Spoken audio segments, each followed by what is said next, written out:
आज एक विशेष कारण से यहाँ हम लोगों को उपस्थित होना पड़ा। मैं पहले स्वयं का एक व्यवहारिक परिचय बता देता हूँ। मैं जैसे स्वरूप से सन्यासी आपको दिख ही रहा हूँ। 10 नामी संप्रदाय के निरंजनी अखाड़े का महामंडलेश्वर, इस नाते मुझे एक दायित्व मिला हुआ है सनातन धर्माचार्य की दृष्टि से। विरक्त श्रोमणी परम पूज्य वामदेव जी महाराज के द्वारा संस्थापित अखिल भारतीय संत समिति का मैं राष्ट्रीय उपाध्यक्ष हूं और अखिल भारतीय हिंदू महासंघ का राष्ट्रीय अध्यक्ष हूं और समाज का एक जागृत और जिंदा सेवक हूं। अभी कुछ समय पहले कुरुक्षेत्र, जो धर्म क्षेत्र कहलाता है, कुरुक्षेत्र तो इसका स्थान का नाम ही है, लेकिन एकमात्र यह स्थान है जिसको पंचम वेद यानी महाभारत में धर्म क्षेत्र कहा गया है।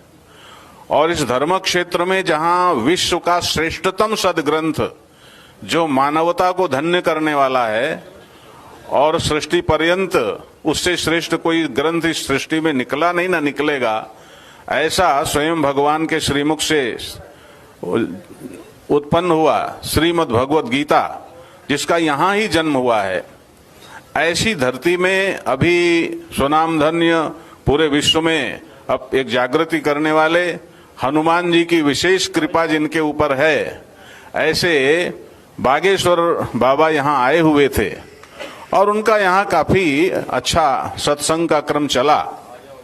और उस सत्संग के क्रम में उनका जैसा एक स्वभाव है, एक तो अवस्था का भी होता है और दूसरे प्यार का होता है, भावना का होता है और तीसरे भगवत कृपा होती है। तो वो कहीं भी जाते हैं तो स्वाभाविक रूप से कहते हैं पागलों, ये उनका एक बड़ा प्यार भरा शब्द है। और हम संत लोग तो वैसे भी कहते हैं पागल, यानी जिसको गल मिल गई। गल यानी जिसको वास्तविकता की जानकारी हो गई, जिसको ये बात पता लग गई कि सच क्या है, उसको हम लोग उसका ही अर्थ लेते हैं। तो उन्होंने बड़े प्यार से कहा होगा कुरुक्षेत्र के पागलों। लेकिन इस समय जो चुनावी महापर्व चल रहा है, इस चुनावी महापर्व में कांग्रेस और आम आदमी पार्टी दोनों के संयुक्त प्रत्याशी ने एक ऐसा स्टेटमेंट दिया, एक ऐसी बात कही जो एकदम से हम लोगों को हिला गई। उसने सीधे कहा, तू पागल, तेरा बाप पागल। अब मैं ये कहना चाहता हूं संत के नाते, सामाजिक व्यक्ति के नाते, कि एक तो हमारी, मैं बहुत ईमानदारी से कह रहा हूं, इसमें मेरा आग्रह ना समझा जाए, मेरी इतनी उम्र में मेरे बाल सफेद हो गए, मेरी उम्र की आप लोग कल्पना कर सकते हैं, भारतवर्ष को बहुत निकट से देखा है, वेल क्वालिफाइड हूं और सब तरह से सब समझा है।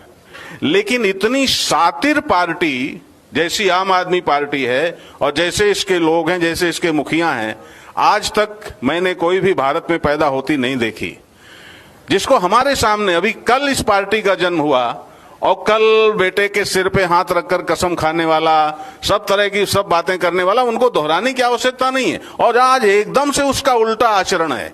जितने जीवन मूल्य हो सकते हैं, चाहे व्यक्तिगत जीवन मूल्य हो, चाहे सामाजिक जीवन मूल्य हो, चाहे राष्ट्रगत जीवन मूल्य हो, चाहे चारित्रिक जीवन मूल्य हो, चाहे नारी जाति का, स्त्री जाति का, मातृशक्ति का सम्मान हो, हर क्षेत्र में यह दल और इस दल का मुखिया खास तौर से महासातिर सिद्ध हुआ है, जो जनता को एकदम से मूर्ख समझता है और जनता की कमजोरी को बढ़ा करके, उसको नपुंसक करके और अपनी सत्ता बचाए रखना चाहता है, जो शीश महल बना करके, सब आपको लगेगा मैं छोटी बात कह रहा हूं, 8.5 लाख का कमोड जो लगवाना चाहता है, उसकी कितनी बड़ी महत्वाकांक्षा होगी।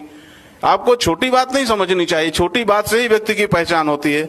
हमें लगता था चलो ये पार्टी कैसी भी है, लेकिन हो सकता है ये भला आदमी हो, यहाँ फंस गया बेचारा।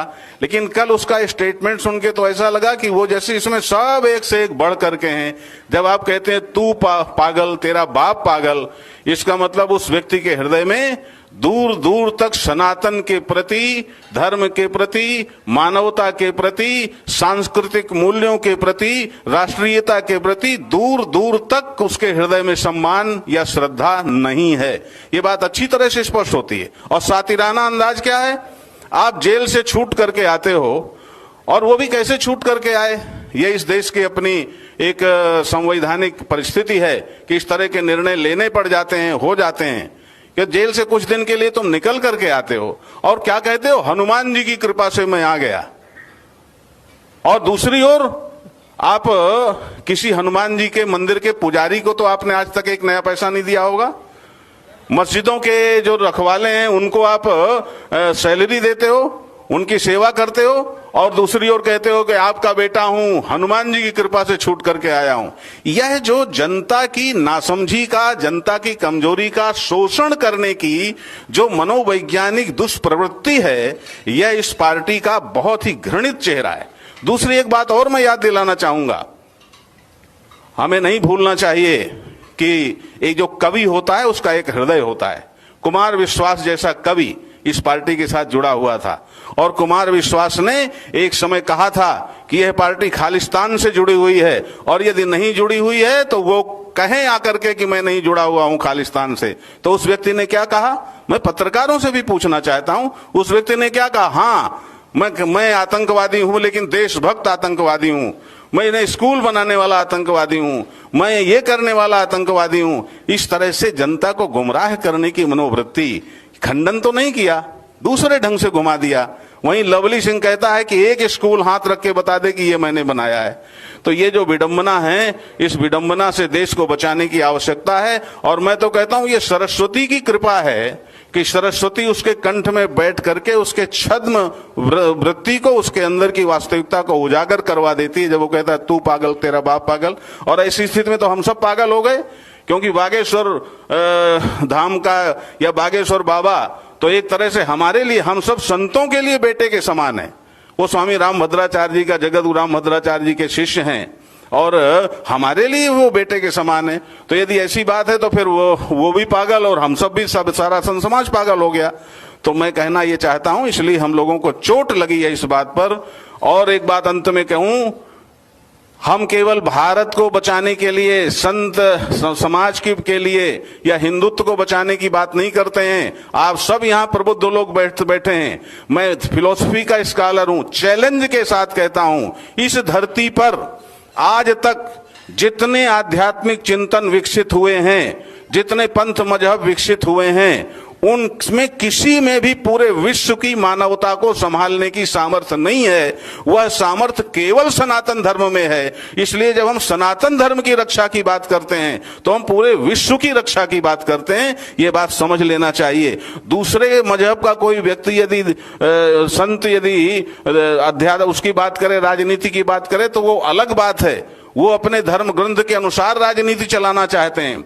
लेकिन भारत का साधु, भारत का सन्यासी, भारत का वैष्णव, भारत का कोई धर्माचार्य जब राजनीति की बात करता है तो उसका आग्रह यह है कि संविधान के अनुसार देश चले और उपासना अपनी अपनी रहे। ये हमारा आग्रह होता है। इसलिए हमारा बहुत सीधा सा दृष्टिकोण है कि सनातन जो अकेला ऐसा धर्म है जो किसी अंतःकरण से, किसी बुद्धि की उपज नहीं है। और मैं एक अकाट्य तर्क आपके सामने रखता हूं, बुद्धि किसी की भी हो, किसी की भी बुद्धि हो, वह कभी भी पूर्ण नहीं हो सकती। इसलिए जो बुद्धि से पैदा हुआ मत होता है उसे संप्रदाय कहते हैं, और जो सृष्टि के साथ निर्मित धर्म होता है उसे धर्म कहते हैं। और सनातन धर्म केवल भारत में है, केवल हमारे आपके पास है। इसलिए हमारी गीता 2 बार सर्वभूत हिते रताः की बात करती है। इसलिए हमारे श्री कृष्ण की योग की दृष्टि से भी कहते हैं, आत्मोपम्येन सर्वत्र समम पश्यति अर्जुन सुखम वा यदि वा दुखम स योगी परमो मतः। यह हमारे श्री कृष्ण कहते हैं। निर्वैरा सर्वभूतेषु या समामेति पांडव।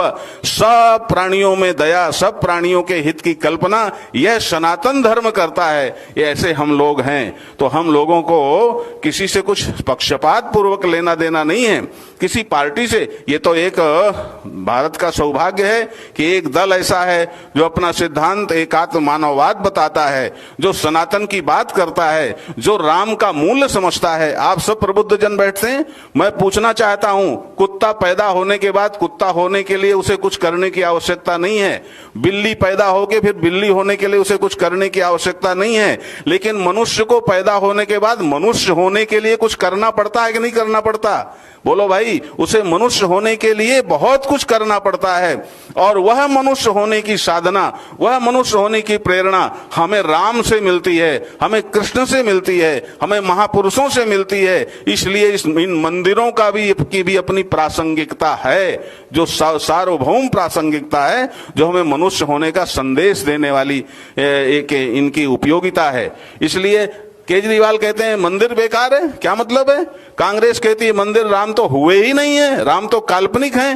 राम सेतु, आप सोचिए कितने बड़े गर्व की बात है कि एकमात्र हमारे वह आध्यात्मिक, धार्मिक, पौराणिक और वैदिक मूल्य हैं जिनको विज्ञान के द्वारा सिद्ध किया जा रहा है, ये हमारे मूल्य हैं, उसका हमें गौरव होना चाहिए। और राम सेतु जब होता है तो कांग्रेस उसको तोड़वाने का काम करती है। और ईश्वर की कैसी कल्पना है कि जितने जहाज वहां उसको तोड़ने जाते हैं वो सब स्वयं टूट जाते हैं, उसके बाद भी किसी को होश नहीं आता। और फिर भी राम की कृपा से आज एक सनातन को मानने वाली सत्ता यदि इस देश में खड़ी हुई है और पूरे विश्व मंच पर आज भारत सिर उठा करके खड़ा हुआ है। आपको मैं और एक बात याद दिला दूं, विषयांतर नहीं कर रहा हूं। लाल बहादुर शास्त्री की हत्या के बाद आप जरा पत्रकार हैं, आप कल्पना करिए कि क्रमशः किसकी किसकी हत्या हुई, और उसके बाद 2014 तक भारत किस तरह से पंगु था विदेशी शक्तियों के आश्रय। ऐसा लगता है, स्पष्ट रूप से लगता है, आप चिंतन करना, मैं एक बिंदु छोड़ रहा हूं, स्पष्ट रूप से यह लगता है कि जैसे भारत की सत्ता यह चाहती थी कि हम दूसरे पर निर्भर रहें, भारत अशक्त रहे, और ऐसी स्थिति में कुछ लोगों के द्वारा हमारी दलालियां होती रहें, ये चाहते थे। जब से 2014 से हमारी सरकार आई तब से अब हम स्वयं हथियार बना रहे हैं, स्वयं हथियारों को हम दूसरे देशों को दे रहे हैं। यह आत्मनिर्भरता क्या देश में होनी नहीं चाहिए? और ऐसी स्थिति में वह लोग, वह दल जो केवल अपना घर भरना चाहते हैं, जो केवल अपनी महत्वाकांक्षा को पूरा करना चाहते हैं, और केवल जो जनता की मानवीय कमजोरी को पैदा करके उसका शोषण करना चाहते हैं, ऐसे लोगों को मैदान में आने के बाद हमें जरा सबक सिखाना होगा। ये तो मां भारती की कृपा है कि उसके कंठ में बैठकर उसकी वास्तविकता को उजागर कर देती है कि उसके मुंह से निकला तू पागल, तेरा बाप पागल, और उसकी सच्चाई, उसकी घृणा, उसके अंदर की वास्तविकता निकल गई और हम लोगों को आंदोलित कर गई। इसीलिए आज सारा संत समाज यहाँ पर उपस्थित है। मैं भी महामंडलेश्वर स्वामी शाश्वतानंद गिरी निरंजनी अखाड़े की ओर से, अखिल भारतीय हिंदू महासंघ की ओर से और अखिल भारतीय संत समिति की ओर से और सारे संत समाज की ओर से घोर भर्त्सना करता हूं। आप आम आदमी पार्टी और कांग्रेस पार्टी के इस प्रत्याशी के इस कथन की घोर भर्त्सना करता हूं और उससे ये कहना चाहता हूं कि भाई, जिस देश में रहते हो उस देश की संस्कृति को पहचानो। यह संस्कृति कालजयी है, विश्वजयी है, मानवता को उद्भावित करने वाली है। यही एकमात्र संस्कृति है जिसके आगे जो सारे विश्व को संभाल सकने का सामर्थ्य रखती है। तुम भारत के भारतीय होने का गौरव करो और सीधे अपनी इन दुर्भावनाओं को छोड़ करके जो सनातन की तरफ चल रहे हैं उसी तरफ तुम भी चलो, इसी में हमारा कल्याण है। यह कहकर मैं और भी हमारे जो बंधु यहाँ विराजमान हैं उनसे भी निवेदन करूंगा वो भी अपनी बात रखें। और जनता जनार्दन से कहना चाहूंगा कि यह लोकमत का जो पर्व है, मतदान का जो पर्व है, बहुत सावधानी से इसका उपयोग करें, क्योंकि लोकतंत्र की सिद्धि इसमें है जब देश की हर जनता बहुत अच्छी समझ रखती हो और अपनी समझ से वह ठीक प्रत्याशी का चुनाव कर सके। और सनातन लोक मांगलिक है, ये बात हमेशा ध्यान में रखें। हम किसी के विरोध में नहीं है, हमारा सिर्फ मतलब इतना है सबका साथ, सबका विकास, सब आगे बढ़ें, संगच्छध्वम समवदध्वम, हम इसको मानने वाले हैं। सर्वे भवन्तु सुखिनः, सर्वे सन्तु निरामयाः, सर्वे भद्राणि पश्यन्तु, मां कश्चित् दुःख भाग् भवेत्। यह हमारा सिद्धांत है। ओम शांति।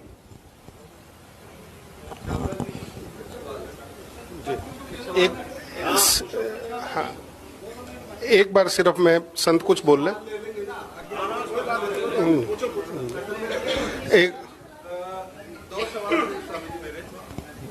तो ये जो आपने बताया कि हनुमान की कृपा से बाहर आएगा, उन्होंने बोला वो हनुमान की कृपा से बाहर आए या विशेष कृपा 2 जजेस की हुई है जिसमें विदेशी शक्ति का कोई हाथ हो सकता है।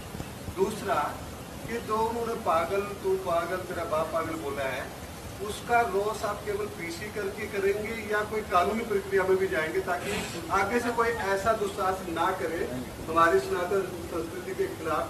तो क्या आप ऐसा भी कोई कदम लेंगे?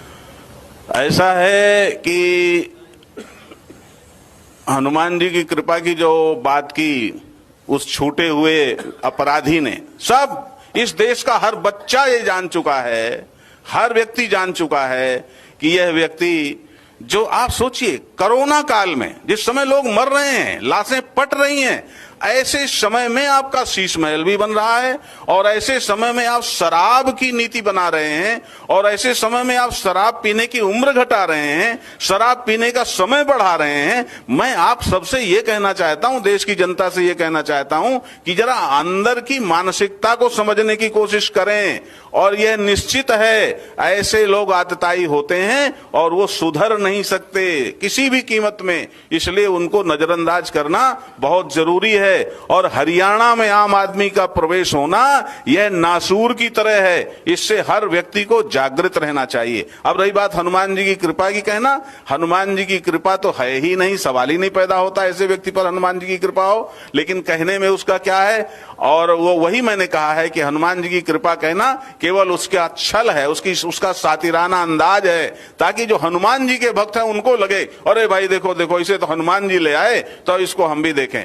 अब रही बात की विदेशी शक्तियां और ये क्या है, इस पर यहां कहने की आवश्यकता नहीं है। जिस विशेष विषय को लेकर के हम यहां आए उसकी चर्चा कर रहे हैं। दूसरा प्रश्न आपका है कि इसमें आप और आगे क्या करेंगे। और आगे बड़ी सीधी सी बात है कि अभी ये बात आई है तो अभी हमने ये कदम उठाया, ये प्रतिक्रिया व्यक्त की है, और बात आएगी तो हम कोई कम है क्या। हम लोग देखो जी, हम लोग तो सन्यासी हैं, हमारा एक ही काम है, हम लोकार्पित व्यक्तित्व वाले, हम लोकार्पित जीवन वाले हैं। समाज के लिए जीना हमारा काम है, ना हमारे आगे पीछे कोई होता है ना कोई परिवार होता है, हम तो सब छोड़ करके केवल राष्ट्र के लिए जीने वाले हैं। इसलिए जो जो सामने आएगा हम उसका डट कर मुकाबला करेंगे। देश और राष्ट्र के लिए हम लोग समर्पित हैं, जैसी स्थिति बनेगी वैसे हम लोग भी सामने होंगे। मैं पूज्य राघवेंद्र भारती जी से निवेदन करूंगा कि वो कल के विषय में बातचीत करें, क्योंकि पूर्ण विषय आ गया लगभग। वंदे बोधमयम नित्यम गुरुम शंकर रूपिणम यमाश्रितो हि वक्रोऽपि चंद्र सर्वत्र वंदते। जय श्री राम। भारत माता की। मैं महामंडलेश्वर स्वामी राघवेंद्र भारती निरंजनी अखाड़ा टिकाना सत बाबा सावलशाह। बड़ा दुख का विषय है कि सुशील गुप्ता ने ऐसे व्यक्ति के बारे में, ऐसे सनातन प्रचारक के बारे में जो इतने निंदनीय शब्द कहे कि तू पागल, तेरा बाप पागल। सबसे पहले तो सुशील गुप्ता जी और कांग्रेस पार्टी इस बात का ध्यान रखें, अगर आप स्वयं सनातनी होते तो आप ये शब्द ही ना बोलते। पागल का अर्थ आपने जिस तरीके से निकाला है, पागल का अर्थ ये तो सनातनियों का अपने इष्ट के प्रति, भगवान के प्रति एक भाव का शब्द भी है, भाव का ही शब्द है। भगवान शंकर जी ने भी ये कहा है कि जो व्यक्ति कथा नहीं सुनता, ग्रंथ नहीं सुनता, जो सनातन को नहीं जानता, वो इस प्रकार का व्यक्ति है कि जिस प्रकार एक बिल के अंदर सांप रहता है और पता नहीं वो कौन सी बिल से निकलेगा। उसकी जो सोच है, जो उसकी बुद्धि है, इस प्रकार की है। हमारे अनेकों शास्त्रों में बताया गया, हमने पढ़ा कि मीरा ने भगवान श्री कृष्ण के लिए, वो उनका नाम मीराबाई का नाम ही पागल रहा। क्यों? भगवान के भाव में, भगवान के प्रेम में पागल थे। शबरी जिन्होंने झूठे बेर भगवान को खिलाए, वो भाव था, वो प्रेम था। ये पागल शब्द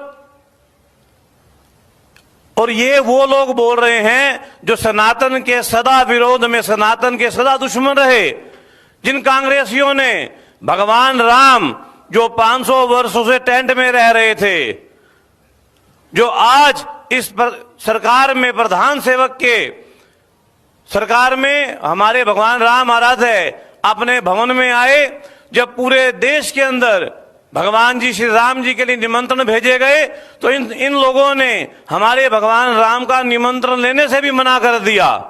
वो व्यक्ति जिनकी सोच, जिनकी बुद्धि, जो हमेशा इस सनातन के विरुद्ध हैं, और ऐसे संत के बारे में जिन्होंने पूरे देश के अंदर विदेशों में सनातन के प्रति जो एक जागरूक अभियान चला रखे हैं, जिन्होंने सनातनियों को अपने सनातन धर्म के साथ, सनातन प्रेम के साथ जोड़ा है, ऐसे रामभद्राचार्य के परम शिष्य धीरेन्द्र शास्त्री के बारे में जो ये शब्द कहे हैं, ये देश के सभी सनातनियों को दुख देने वाला शब्द है। उन्होंने शास्त्री के बारे में नहीं, हमारे सनातन धर्म के हर संत के बारे में ये जो शब्द कहे हैं, ये शब्द अच्छे नहीं हैं।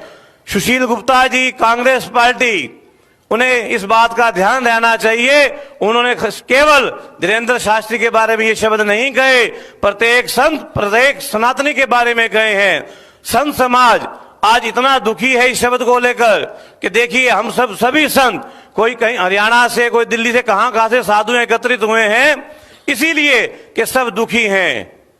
आप अपना घर संभालिए, अपनी पार्टी संभालिए। अगर आप सनातन के प्रति ऐसे शब्द कहेंगे तो देश का संत समाज, सनातन चुप रहने वाला नहीं।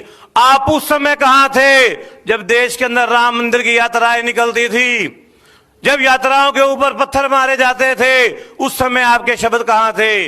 आज जो व्यक्ति, जो संत अपने सनातनियों को जागरूक कर रहा है, अपने सनातनियों के जो उनके भाव हैं भगवान के प्रति, जो कह रहा है, और ये सच्चाई है कि जो सनातनी अपने भगवान के प्रति भाव रखते हैं वो पागल ही कहलाते हैं।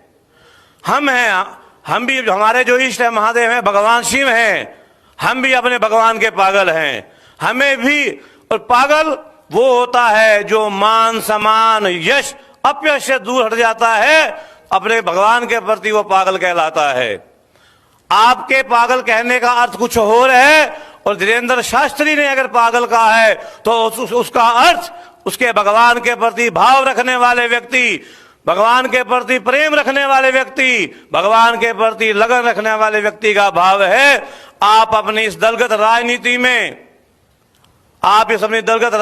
में किसी सनातनी संत के बारे में अगर ऐसा कहोगे तो देश का संत चुप नहीं रहेगा।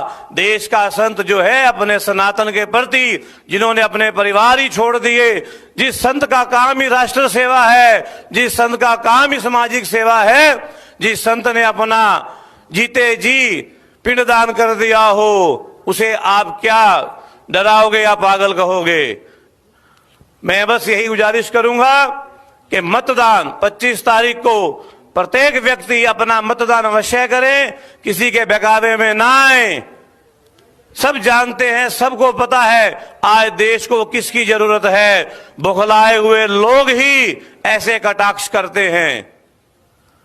आप सभी अपना मतदान करें, अपने सनातन को मजबूत करें, और देश के साधु अपने सनातन का प्रचार प्रसार कर रहे हैं।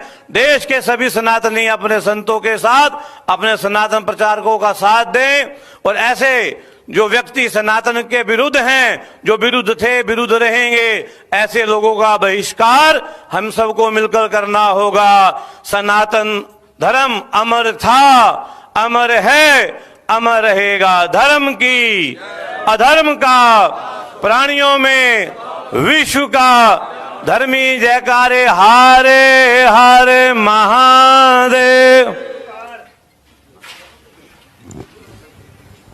अब मैं निवेदन करूंगा कृष्णानंद जी गिरी जी से, जो हिसार से आए हैं हमारे, वो पूर्ण परिचय के साथ अपनी बात कहेंगे 2 मिनट के अंदर। जय श्री राम। भारत माता की जय। सनातन धर्म की सदगुरु गीसा संत संप्रदाय से स्वामी कृष्णानंद जी, अखिल भारतीय संत समिति के राष्ट्रीय मंत्री के नाते स्टेज पर सभी संत महापुरुषों को कोटि कोटि नमन और मीडिया के बंधुओं को भी कोटि कोटि प्रणाम। आज ये जो विषय है इसमें एक नव युवक, एक युवा साधु, युवा संत और हमारा युवा साथी भी है जो इस संस्कृति को, इस सनातन को जगाने का काम करता है।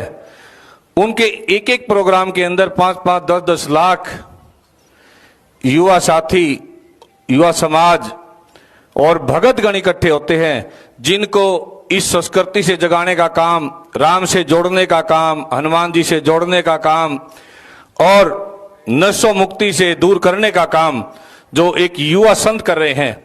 और उसके बारे में हम, चाहे वो कांग्रेस हो, चाहे आप हो, चाहे इंडी गठबंधन हो, एक ऐसा काम कर रहे हैं जो घिनौना काम किया है कि उसको और उसके माँ बाप को भी गाली देने का काम किया है, अभद्र भाषा प्रयोग करने का काम किया है। तो कबीर साहब महाराज कहते, जननी जने तो सात जन कह दाता कह सूर, और नहीं तो जननी बांझ रहे काहे गवावे नूर। तो उसके माँ बाप तो बड़े सौभाग्यशाली है जिन्होंने ऐसे पुत्र को जन्म दिया है, ऐसे संत को जन्म दिया है जो इस देश को, इस संस्कृति को जगाने का काम करता है। तो भाई इस सनातन को अगर अखंड रखना है तो हमारे को ये जो 25 तारीख का और 1 तारीख का पर्व जो है, इसके ऊपर वो चोट मारनी है जो सनातन को अखंड रखने का काम करे। क्योंकि आप सभी बुद्धिजीवी लोग बैठे हैं और आपने विचार किया होगा, हमारे पूर्वजों ने भी देखा है, आपने भी देखा है, 500 वर्ष के बाद राम लल्ला अपने टेंट से और अपने भवन के अंदर विराजमान हुए हैं। तो इसको लाने का काम किसने किया? उस प्रधान सेवक ने किया जो इस देश के लिए 20-20 घंटे काम कर करके अपने आप को न्यौछावर करने का काम करते हैं। तो वीरों, ये अवसर अपने को मिला है, ये समय अपने को मिला है इस टाइम, क्योंकि ये सनातन को खत्म करने के लिए एक योजना जो बनी हुई है। अभी महाराज जी चर्चा कर रहे थे, तो दिल्ली के अंदर जो चर्च है, दिल्ली के अंदर जो मुसलमानों के हैं, वहां पर 10-10 हजार रुपए देने का एक पादरी को इनको काम करते हैं आप वाले। तो आपने 18-18 हजार रुपए, तो क्या सनातनियों को देने का किसी ने काम किया है? नहीं किया। तो इसलिए हमारे को ये विचार करना जरूरी है कि ऐसा जो अवसर अपने को मिला है, ये 25 तारीख का, 1 तारीख का जो पर्व अपने पास है, ये प्रधान सेवक के ऊपर मोहर मार करके, और इस राम लल्ला को ऐसा ना हो कि ईडी गठबंधन वाले बार बार कह रहे हैं कि हो सकता है हमारी सरकार आए तो हम राम लल्ला को वापस वहीं भेज दें। तो ऐसे काम से बचने के लिए महापुरुषों से भी प्रार्थना है, डट करके ऐसी अभद्र भाषा का जो प्रयोग करते हैं उसके लिए आंदोलन और समय समय पर जीवों को चेताने का काम करना चाहिए, क्योंकि ये अवसर हमारे पर बार बार नहीं आता। अगर हमने अगली अपनी पीढ़ियों को सुरक्षित करना है तो बीरो सोच विचार करके ये काम करना है, क्योंकि अगली पीढ़ी अगर ऐसा सिस्टम चेंज होता है तो बड़े खतरे के अंदर आ जाएगी। जो पिछला समय हमने देखा है और आने वाला जो 10 साल का समय देख रहे हैं, इससे आने वाला समय अगर अपना होगा, इस प्रधान सेवक का होगा, तो इस देश की दिशा और दशा बदल जाएगी और ये राष्ट्र जो है बिल्कुल हिंदू राष्ट्र और सनातन धर्म अखंड हो जाएगा। जय हिंद, जय भारत।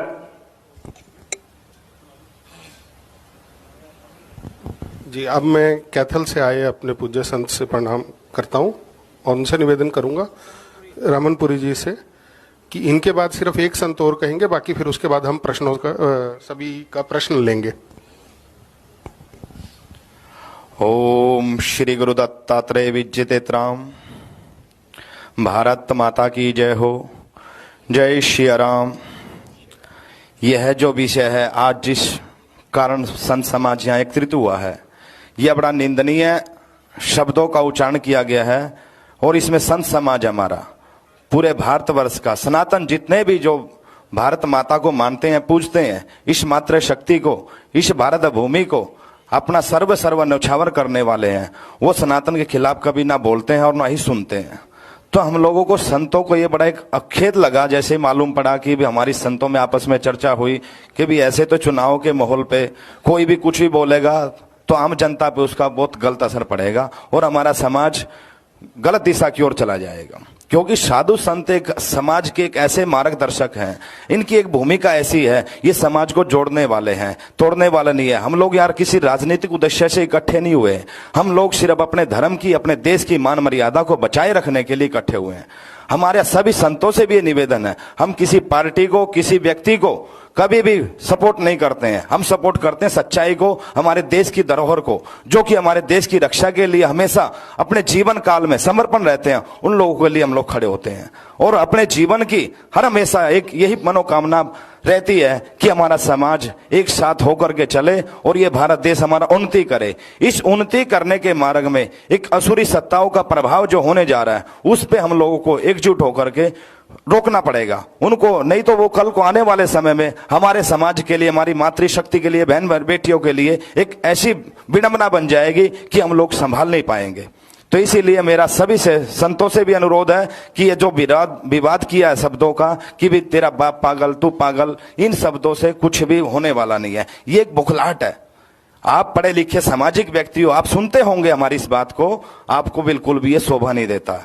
आप समाज को जोड़ने की कोशिश करें, आप अपनी योग्यताओं पे बात करें, आप समाज के जो त्रुटियां हैं जिन चीजों को उनको बात करें। साधु सन्यासी तो सनातन धर्म के पैदाइश हैं और उसी में ही निकले हैं, उसी में मर जाएंगे, परंतु उसके खिलाफ कभी नहीं जाएंगे। और न ही अपने जितने भी हमारे भारतवर्ष की जनता है, हम उनसे भी अनुरोध करेंगे कि सबसे पहले देश सुरक्षा है। हमारा देश सुरक्षित होगा तो हमारी महंगाई, सस्ती की जो चीजें हैं, जो भी जितनी भी परेशानियां हैं, वो सब समय के साथ समाधान होगी। परंतु हमें सुरक्षित होना सबसे पहले जरूरी है। इन सब बातों के साथ भारत माता की जय हो।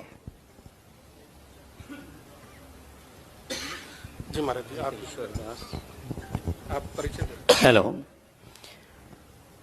ओम। महंत ईश्वरदास षडदर्शन साधु समाज महासचिव हरियाणा और उदासीन संप्रदाय से संबंधित हूँ। ये जो संत समाज आज यहाँ इकट्ठा हुआ है, आपने भली भांति सुन ही लिया कि ये जो शब्द उच्चारण किए गए हैं, जो सनातन धर्म के प्रचारक हैं, हमारे हनुमान जी के भक्त हैं, सनातन का प्रचार बाखूबी कर रहे हैं, केवल देश में नहीं दूसरे देशों में भी। उनके प्रति ऐसे शब्द उच्चारण करना, ये उस व्यक्ति की मानसिकता प्रकट करती है कि वो कैसे विचारों का व्यक्ति है, उसका व्यक्तित्व कैसा है, वो कैसा स्वयं है, और आगे चल करके वो देश को क्या दिशा देगा। जो यहाँ इलेक्शन में खड़ा हुआ है लोकसभा कुरुक्षेत्र से, वो क्या दिशा निर्देश देगा? क्या ऐसे शब्दों का प्रयोग करके उसको कुछ प्राप्त होने वाला है? ऐसा कुछ भी उसको प्राप्त नहीं होगा। और पागल कहना उनके साधारण शब्द हैं, उन्होंने यहां केवल प्रयोग नहीं किया कि हरियाणा के पागलों, कुरुक्षेत्र के पागलों, वो उनका स्वभाव है। वो जहां भी जाते हैं पागलों मानो उनका अभी पूर्ण रूप से विस्तार पागल का, कि जो शब्द को पाले, जो बात को पकड़ ले, उसको कहा है पागल। यानी जो गल को, यानी शब्द को, बात को पकड़ गया, गल को पा गया, वो साधारण है उनके लिए कहना। और वो हर सभा में बोलते हैं, कोई ये तो है नहीं कि ये उन्होंने आकर के हरियाणा में बोला। और हमारा तो सौभाग्य था, हम तो मान रहे थे कि आज वो कुरुक्षेत्र में आए हैं, सब खुश हैं। केवल वही लोग खुश नहीं हैं जो सनातन धर्म को मानते नहीं, या सनातन धर्म की मानते नहीं, जो सम्मान नहीं करते। इसलिए मैं अधिक ना कहता हुआ इतना ही कहूंगा कि तू पागल, तेरा बाप पागल, ये शब्द न जाने कहां से वो लेकर के आए, ये निंदनीय शब्द है। साधु समाज इसकी निंदा करता है और करता रहेगा, और कठोर कार्रवाई पे हमें उतरना भी पड़ा तो हम उसके लिए भी तैयार हैं। षडदर्शन साधु समाज हरियाणा उसके लिए तैयार है। हरिओम, शांति शांति शांति। बस एक निवेदन और, पानीपत से हमारे संत आए हैं, मैं उनसे बोलूंगा कि वो अपना परिचय भी करा दें। श्रीनाथ जी।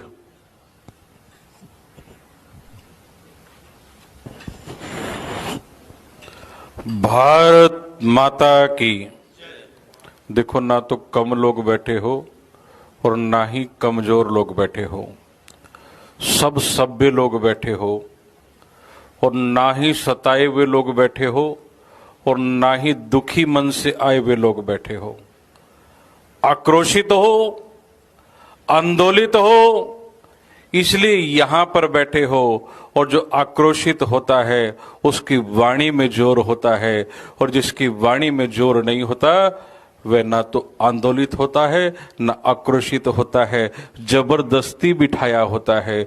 और जो जबरदस्ती बैठा है वह जा सकता है, और जो यहाँ पर आंदोलित होकर के बैठा है उसकी वाणी के अंदर जोर भी होना चाहिए। और हम भारत माता के वीर सपूत हैं। भारत माता की जय जयकार हो, और बालक बच्चा उसका ना बोले तो या तो वो भारत माता का सपूत नहीं, आगे की बात आप लोग जानते हैं कि वो किसका सपूत हो सकता है। भारत माता की।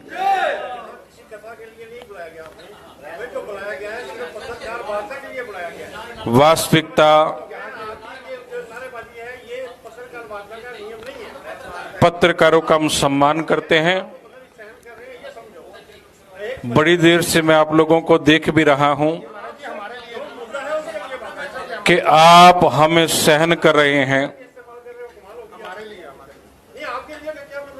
आप हमें सहन कर रहे हैं, आपकी सहनशीलता का हम परिचय करते हैं।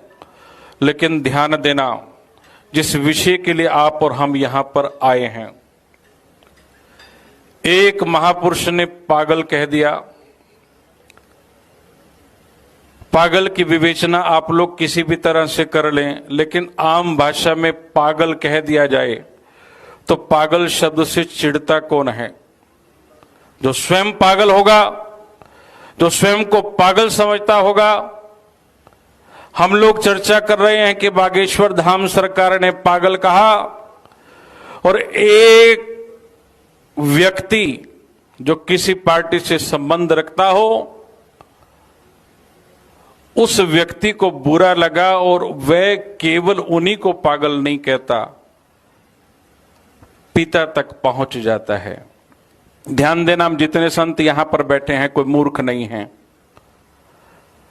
पागल कहा, कह देता, हमें कोई दिक्कत नहीं, हम सब भाई हैं। लेकिन बात जब पिता तक पहुंचती है तो सम्मान को ठेस लगता है। इसलिए हम आंदोलित हैं, आक्रोशित होकर के यहां पर आए हैं। ऐसे व्यक्ति को नाम सुशील गुप्ता गुप्ता कहने के लिए भी हमें शर्म आती है, क्योंकि जो बाणिया हो और वह साधु महापुरुष ब्राह्मणों का सम्मान ना करता हो वो बाणिया नहीं हो सकता।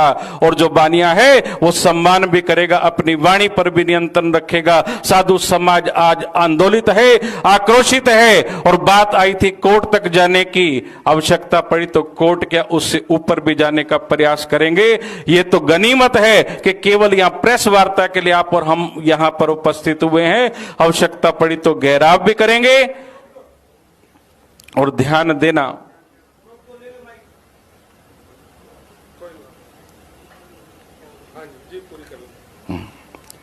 आवश्यकता पड़ी तो हम लोग घेराव भी करेंगे। और आंदोलित होकर के आप और हम यहां पर उपस्थित हुए हैं। संत समाज को मैं नमन करता हूं और आप लोगों को भी नमन करता हूं, ऐसी पावन धरा पर जहां पर आप सब लोग नतमस्तक हैं। मैं आपको नमन करता हूं। वंदे भारत मातरम।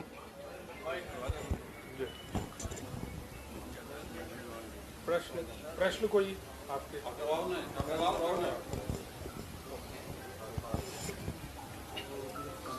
सभी संतों को नमस्कार।